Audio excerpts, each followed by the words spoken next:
جیسے رب کائنات نے جہاں پر زکوٰۃ کا حکم دیا ہے وہاں پر یہ بات ارشاد فرما دی ہے کہ خرچ کرو ان میں سے مما رزقناکم جو ہم نے تم کو روزی دی ہے، تاکہ انسان کے ذہن میں کبھی بھی یہ بات نہ آئے کہ روزی میں کماتا ہوں اور جو پیسے میرے پاس ہیں، جو دولت میرے پاس ہے، جو سیم و زر میرے پاس ہے، ان پر صرف میرا ہی حق ہے اور کسی کا حق نہیں۔ یقیناً اللہ تبارک و تعالیٰ نے عطا کیا ہے اور آپ کا حق ہے، لیکن اللہ تعالیٰ فرماتا ہے کہ اس روزی میں سے خرچ کرو جو رزق ہم نے تم کو دیا ہے، ہم نے تم کو عطا کیا ہے۔ معلوم کیا ہوا کہ اگر اللہ تعالیٰ عطا نہ کرتا تو یہ پوری زندگی ہاتھ پاؤں مارتا رہتا، 1 روپیہ بھی نہیں کما سکتا تھا۔ تو حقیقت میں اللہ ہی دینے والا ہے، اللہ تبارک و تعالیٰ ہی عطا کرنے والا ہے۔ اچھا، اللہ کو معلوم تھا کہ اس پر یقین بڑی مشکل سے انسان کو آئے گا، تو اللہ نے اتنی دلیلیں دی ہیں قرآن کریم میں، اتنی جگہ اس کو باقاعدہ بیان فرمایا ہے تاکہ میرے بندے اس چیز کو پڑھ کر اس پر یقین کر لیں، تاکہ میرے بندے اس چیز کو کہہ کر اس پر یقین کر لیں، تاکہ میرے بندے اس کو سن کر اس پر یقین کر لیں۔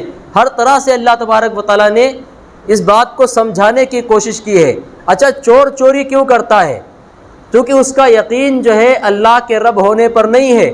اگر اللہ کے رب ہونے پر یقین ہوتا تو جیب میں پیسہ ختم ہوتے ہی چوری کی طرف نہیں جاتا، وہ اللہ کے سامنے ہاتھ پھیلاتا۔ آج دکاندار جھوٹ بول کر مال کیوں بیچتا ہے؟ اگر اس کا یقین ہوتا کہ روزی کا مالک اللہ ہے تو اللہ کی قسم وہ کبھی بھی جھوٹ بول کر مال نہیں بیچتا اور یہ سمجھ لیتا کہ یقیناً اللہ دینے والا ہے، وہ عطا کرے گا۔ آج ایک دھوکہ دینے والا یا زمین ہڑپ کرنے والا، کسی کا مال ہڑپ کرنے والا یا کسی کا قرضہ لے کر بیٹھ جانے والا، کسی کا مال دبا لینے والا کیوں دباتا ہے مال؟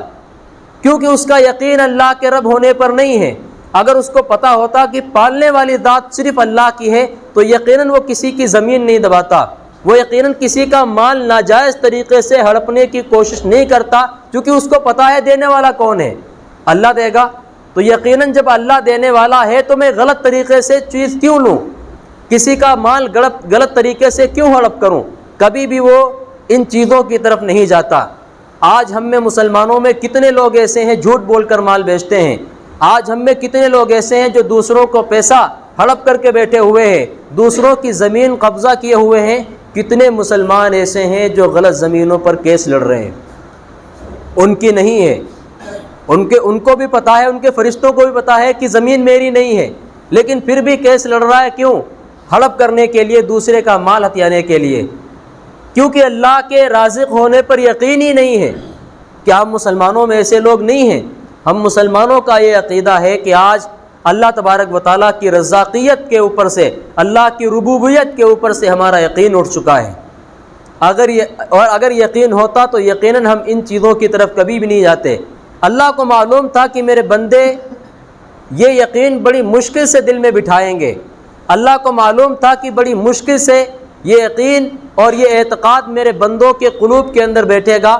تو اللہ تبارک و تعالیٰ نے قرآن کریم کو جو شروع کیا ہے وہ الحمدللہ رب العالمین سے شروع کیا ہے کہ تمام تعریفیں اس اللہ کے لیے ہیں، رب العالمین جو سارے جہانوں کو پالتا ہے، تاکہ یقین آپ کے دل کے اندر بیٹھ جائے۔ اور صرف اسی پر بس نہیں، قرآن کریم کو جو ختم کیا ہے قل اعوذ برب الناس پر کیا ہے کہ میں سارے جہانوں کو پالنے کے ساتھ ساتھ تمہیں بھی پالتا ہوں۔ رب ہونے سے، رب کے لفظ سے اللہ نے قرآن کو شروع کیا اور رب کے لفظ پر ہی رب کائنات نے قرآن کریم کو مکمل کیا۔ اور قرآن کریم میں جگہ جگہ آیات بکھری پڑی ہیں، ذالکم اللہ ربکم الحق وقضى ربک الا تعبدوا الا ایاہ، یہ تمام آیتیں قرآن کریم میں شاہد ہیں، اس بات کی گواہ ہیں کہ یقیناً پالنے والی ذات صرف اللہ کی ہے، اور وہ پال کر دکھاتا ہے۔ وہ کیسے پالتا ہے؟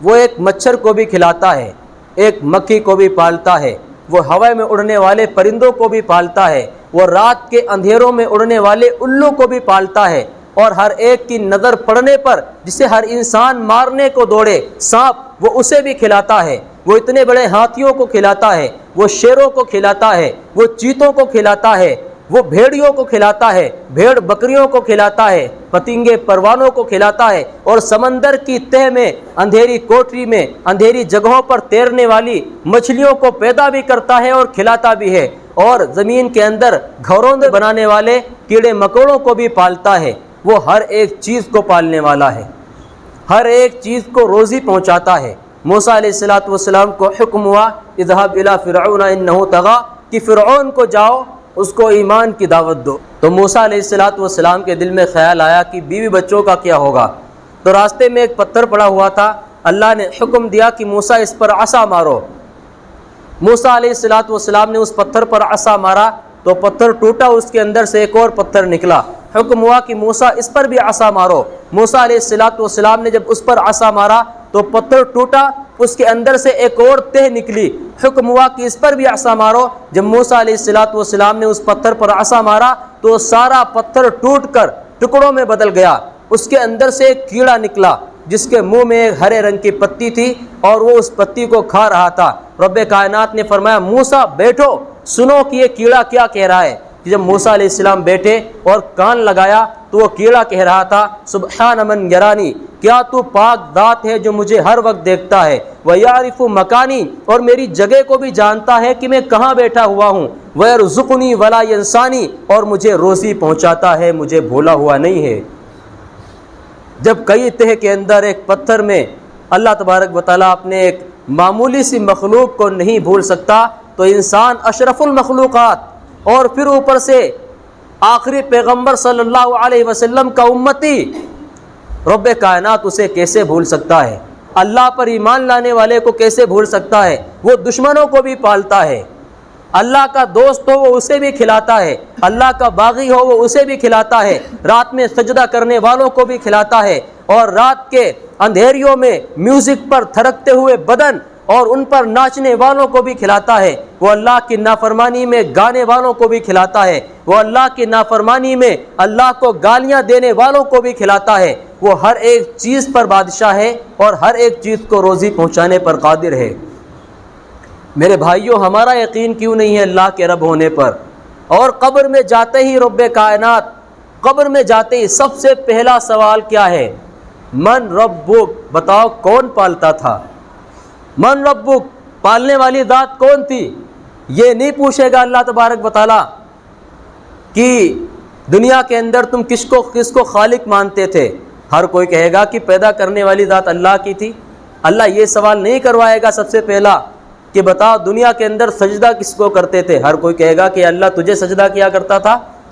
سب سے پہلا جو سوال کیا ہے من ربک، چونکہ اللہ کو پتا تھا کہ اگر انسان کہیں پر کمزور ہوگا اور انسان کا عقیدہ اور یقین کہیں پر کمزور ہوگا تو میرے رب ہونے پر ہوگا، تو اس لیے قبر میں سب سے پہلا سوال رکھ دیا من ربک، کون پالتا تھا۔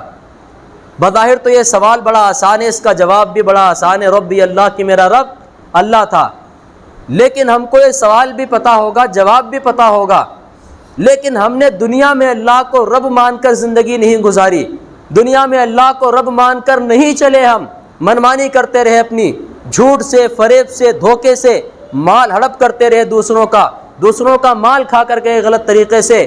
آخرت میں پتا ہوگا، قبر میں پتا ہوگا کہ میرا رب اللہ ہے، زبان حرکت نہیں کر سکے گی جواب دینے کے لیے، آپ کہہ ہی نہیں سکیں گے کہ میرا رب اللہ ہے۔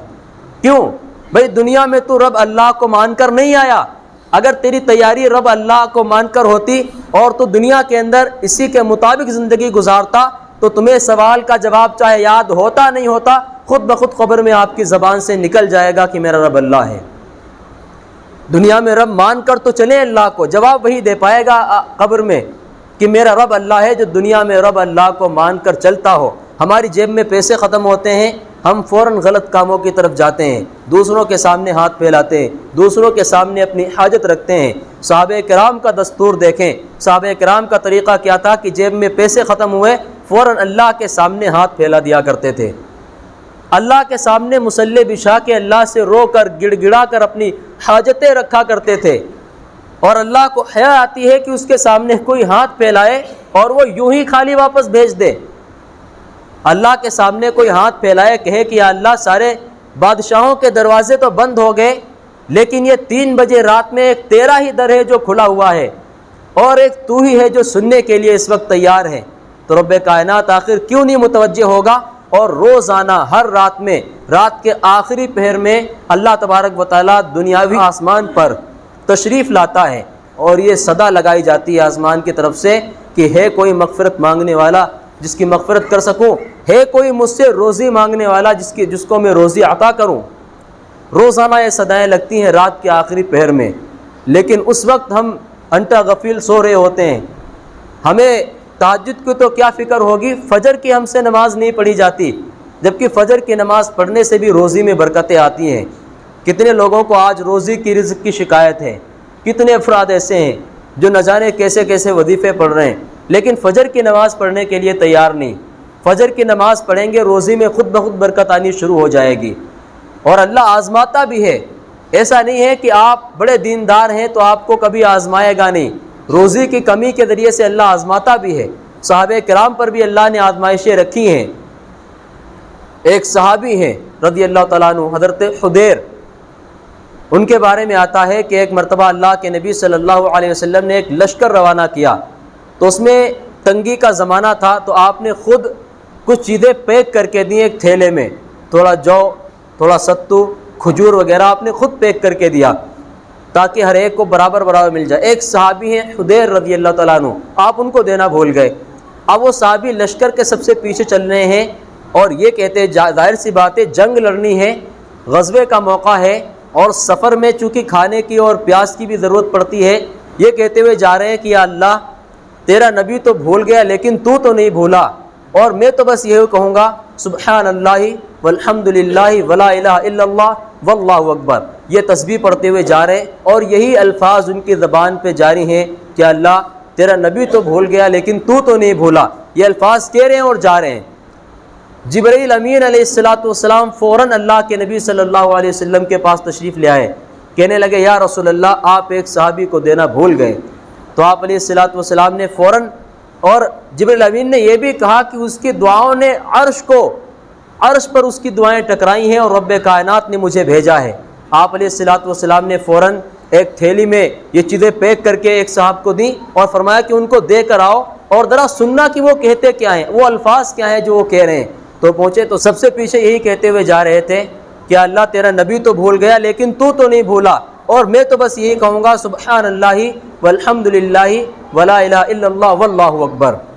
تو جب یہ صاحب پہنچے، ان کو دیا تو وہ رونے لگے، ان کی آنکھوں میں آنسو آ گئے، اور یوں آسمان کی جانب دیکھا اور کہنے لگے الحمدللہ الذی ذکرنی من فوق عرشہ ومن فوق سبع سماواتہ اللہم کما لم تنس حدیرا فجعل حدیرا لا ینساک، کہ تمام تعریفیں اس اللہ کے لیے ہیں جس نے مجھ کو یاد رکھا عرشوں کے اوپر سے، جس نے مجھ کو ساتوں آسمانوں کے اوپر سے یاد رکھا اور میری فریاد کو سنا اور میری مدد کو پہنچا۔ یا اللہ جس طرح آج تو حدیر کو نہیں بھولا ہے، اس حدیر کو بھی توفیق دے کہ یہ بھی تجھے کبھی نہ بھولے۔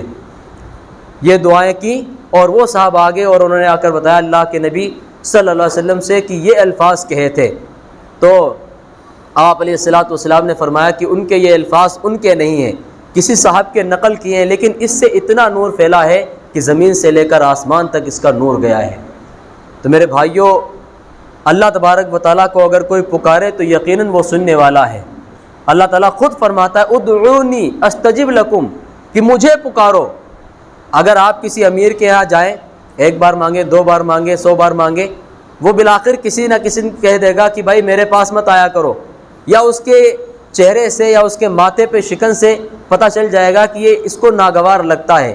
لیکن اللہ فرماتا ہے کہ وہ کہتا ہے مجھے پکارو، ادعونی استجب لکم، میں تمہاری دعاؤں کو قبول کروں گا، میں تمہاری سنوں گا، مجھے پکارو، میں تمہاری فریاد کو پہنچوں گا، تمہاری مدد کو پہنچوں گا۔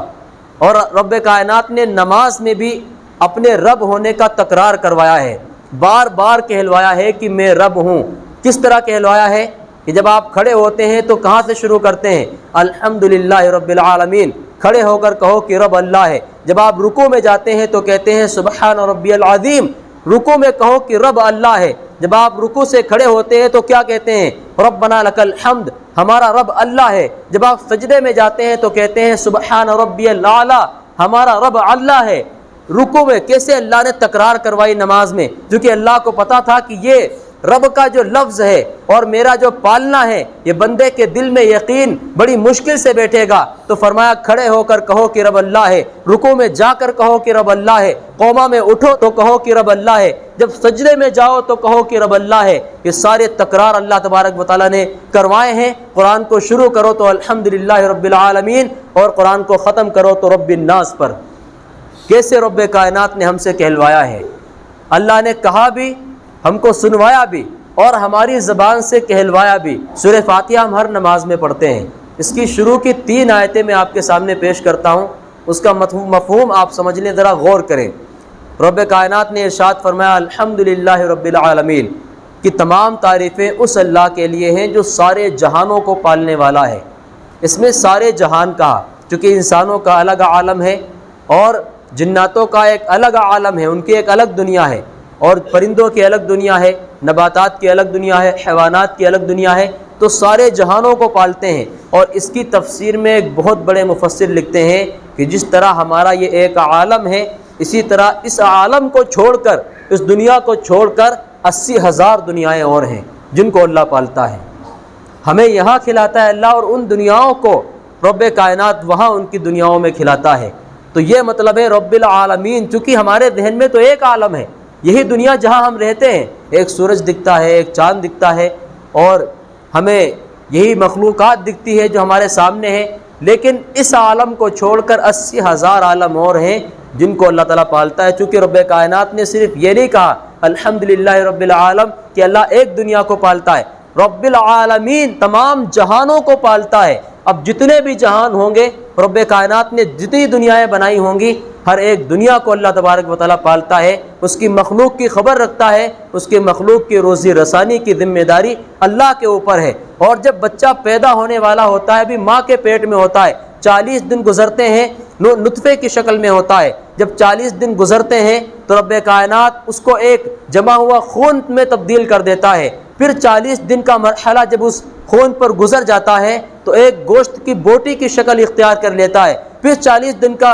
مرحلہ جب گزر جاتا ہے تو اس میں اعضا بننے شروع ہوتے ہیں۔ روح ڈالنے سے پہلے ہی رب کائنات فرشتوں کو بھیجتا ہے کہ جاؤ لکھ دو اس کی عمر کتنی ہوگی، جاؤ لکھ دو کہ یہ نیک بخت ہوگا یا بدبخت ہوگا، جاؤ لکھ دو ماں کے پیٹ میں ہی کہ اس کی روزی کتنی ہوگی، اس کا رزق کتنا ہوگا۔ جب ماں کے پیٹ میں لکھ دیا گیا ہے تو بے ایمانی سے کیا کمانا پھر؟ جب ماں کے بطن میں پیدائش سے پہلے ہی لکھ دیا گیا ہے کہ بندہ اتنا کمائے گا، اتنا کھائے گا دنیا کے اندر، تو جھوٹ کی طرف کیوں جانا؟ غلط بول کے کیوں دوسروں کا مال ہڑپ کرنا؟ جتنا اللہ نے قسمت میں لکھا ہے، جتنا، اور یہ صحیح بخاری کی حدیث ہے، آپ اس کی تحقیق کر سکتے ہیں، جتنا اللہ نے قسمت میں لکھا ہے اتنا مل کر ہی رہے گا، کبھی بھی غلط کی طرف نہ جائیں۔ اور جب بھی ضرورت پڑے، مال کی ضرورت پڑے، تو فوراً اپنے اللہ کے سامنے سب سے پہلے، کسی اور کے سامنے ہاتھ پھیلانے سے پہلے یہ سوچ لینا کہ میرے اللہ کو غیرت آئے گی نہیں آئے گی کہ میں کہہ رہا ہوں مجھ سے مانگو، اور ہر وقت بیدار ہوں، حی قیوم، مجھے نیند نہیں آتی، اونگ نہیں آتی، میں اس سے کہتا ہوں کہ مجھ سے مانگو۔ یہ مجھے چھوڑ کر سب سے پہلی شکایت فلاں سے کر رہا ہے، یہ مجھے چھوڑ کر سب سے پہلی روزی کی شکایت فلاں آدمی سے کر رہا ہے، فلاں امیر کے دروازے پر کھڑا ہے۔ سب سے پہلے اللہ سے مانگو، انشاءاللہ اگر پورے یقین سے پریشانی کو رکھ دیا اللہ کے سامنے تو دوسرے کے سامنے ہاتھ پھیلانے کی حاجت ہی پیش نہیں آئے گی، ضرورت ہی پیش نہیں آئے گی۔ تو رب کائنات فرماتا ہے الحمدللہ رب العالمین، تمام تعریفیں اللہ کے لیے ہیں جو سارے جہانوں کو پالنے والا ہے۔ کیوں پالتا ہے؟ الرحمن الرحیم، بڑا مہربان ہے، نہایت رحم کرنے والا ہے۔ کیسے مہربان ہے، کیسے رحم کرتا ہے؟ جو اس کو مانتا ہے اسے بھی کھلاتا ہے، جو نہیں مانتا ہے اس کو بھی کھلاتا ہے، جو اس کا دشمن ہے اس کو بھی پالتا ہے۔ جو اللہ کے رسول سے صلی اللہ علیہ وسلم سے جنگ کرنے کے لیے میدان میں آئے تھے، اللہ ان کو بھی پالتا تھا، ان کے لیے بھی روزی کا انتظام کرتا تھا۔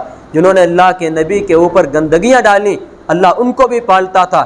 جنہوں نے آپ علیہ السلام پر طائف میں پتھر برسائے، اللہ ان کو بھی پالتا تھا، ان کو بھی کھلاتا تھا۔ کیوں؟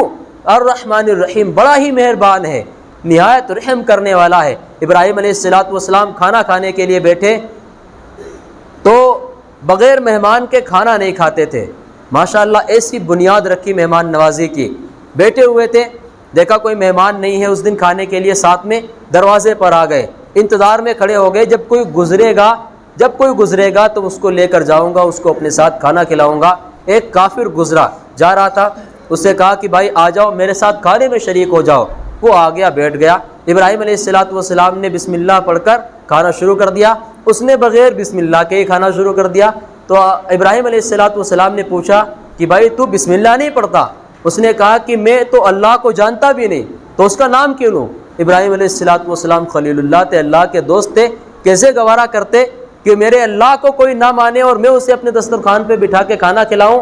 اٹھا دیا اسے, کہا بھائی چل میں تجھے کھانا نہیں کھلاتا, تو میرے رب کو نہیں مانتا, تو اپنے پروردگار کو نہیں مانتا.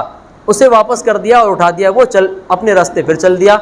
ابراہیم علیہ السلام پر وحی آتی ہے اسی وقت کہ ابراہیم منکر تو وہ میرا تھا, انکار تو اس نے میرا کیا تھا, اور اب سے نہیں 40 سال سے انکار کر رہا ہے, اور میں نے اس کا 40 سال سے کبھی کھانا بند نہیں کیا. تم کون ہوتے اسے کھانے سے اٹھانے والے؟ جاؤ اسے بلا کر لاؤ. ابراہیم علیہ السلام اٹھے اور دوڑ لگا دی اس کے پیچھے, اور اس کو بلایا, واپس لے کر آئے, خوشامد کر کے اسے بٹھایا. کہنے لگے بھائی معذرت چاہتا ہوں, تو کھانا کھانا شروع کر. وہ کہنے لگا کہ بھائی ابھی تم نے مجھے اٹھا دیا تھا دسترخوان سے, واپس کیوں بلایا؟ تو ابراہیم علیہ السلام نے فرمایا کہ جس اللہ کی وجہ سے میں نے تجھے اٹھایا تھا اسی اللہ نے تیری سفارش کی ہے. تو کہنے لگا کہ تمہارا رب اتنا بہترین ہے, تمہارا اللہ اتنا بہترین ہے, تو میں اس اللہ کا کلمہ پڑھتا ہوں, کلمہ پڑھ کر مومن ہو گیا. تو جو رب کو مانتا ہے اللہ اسے بھی کھلاتا ہے, جو نہیں مانتا اللہ اس کو بھی کھلاتا ہے. یہ مطلب ہے الرحمن الرحیم, بڑا مہربان ہے, نہایت رحم کرنے والا ہے. مالک یوم الدین, اللہ نے فرمایا کھلاتا ضرور ہوں اور خوب کھلاتا ہوں, ہر ایک کو کھلاتا ہوں, لیکن یاد رکھنا کبھی جھوٹ بول کر غلط طریقے سے پیسہ کما کر نہ کھانا, کبھی حرام کی طرف مت جانا, کبھی سود کی طرف مت جانا, کبھی دھوکہ مت دینا, کسی کی زمین مت ہڑپ کرنا, کسی کا مال لے کر مت بیٹھ جانا, اور اسی حال میں میرے پاس مت آ جانا. بدلے کے دن کا مالک ہوں, اس دن ہر ایک چیز کا بدلہ دلواؤں گا. تمہارے پاس تو اس دن دولت نہیں ہوگی, دنیا میں چھوڑ کر آ جاؤ گے. تمہاری نیکیاں ان کے حصے میں ڈالوں گا جن کا تم نے مال دنیا کے اندر کھایا ہوگا. تمہاری نیکیاں ان کے کھاتے میں ڈالوں گا جن کو تم نے جھوٹ بول کر مال بیچا ہوگا اور ان کا پیسہ غلط طریقے سے لیا ہوگا تم نے. تو فرمایا بدلے کے دن کا مالک بھی میں ہوں. سورہ فاتحہ الحمد شریف آپ اس کا ترجمہ پڑھیں, اس کی تفسیر پڑھیں کہ مفسرین کرام نے, محدثین کرام نے کیا کیا تفسیریں بیان کی ہیں اس کی. پھر جو نماز پڑھنے کا مزہ آئے گا اس کا مزے الگ ہوگا. اور آپ پتہ کریں کہ جو آپ رکوع میں تسبیح کہتے ہیں کیا مطلب ہے اس کا؟ سبحان ربی العظیم, کہ میرا رب پاک ہے جو بڑا ہی بلند ہے. سبحان ربی العالی, میرا رب اس کی ذات پاک ہے جو سب سے بلند و برتر ہے. آپ پتہ کریں کہ آپ سمیع اللہ لمن حمدہ کہتے ہیں تو اس کا کیا مطلب ہے؟ سمیع اللہ لمن حمدہ. ایک بار ترجمہ کریں گے شاید تب بھی مطلب سمجھ میں نہ آئے. سن لیا اللہ نے اس کی جس نے اس کی حمد بیان کی. مطلب کیا ہے کہ آپ نے ابھی جو حمد کی ہے اللہ نے سن لیا اسے, اور رب کائنات تک پہنچ گئی آپ کی حمد بیان کرنا. سمع اللہ لمن حمدہ, اللہ نے سن لی اس کی جس نے بھی اس کی تعریف کی ہے. تو رب کائنات نے جو بھی نماز میں تسبیحات رکھی ہیں اللہ کے نبی صلی اللہ علیہ وسلم سے جو طریقہ ثابت ہے, آپ اس طریقے کے مطابق پوری نماز پڑھیں, اس کا ترجمہ سیکھیں. پھر اس کے بعد جب نماز پڑھیں گے تو انشاءاللہ لذت نماز کی بڑھ جائے گی اور دل لگے گا نماز پڑھنے میں. اللہ تعالیٰ مجھے بھی ان باتوں پر عمل کی توفیق عطا فرمائے.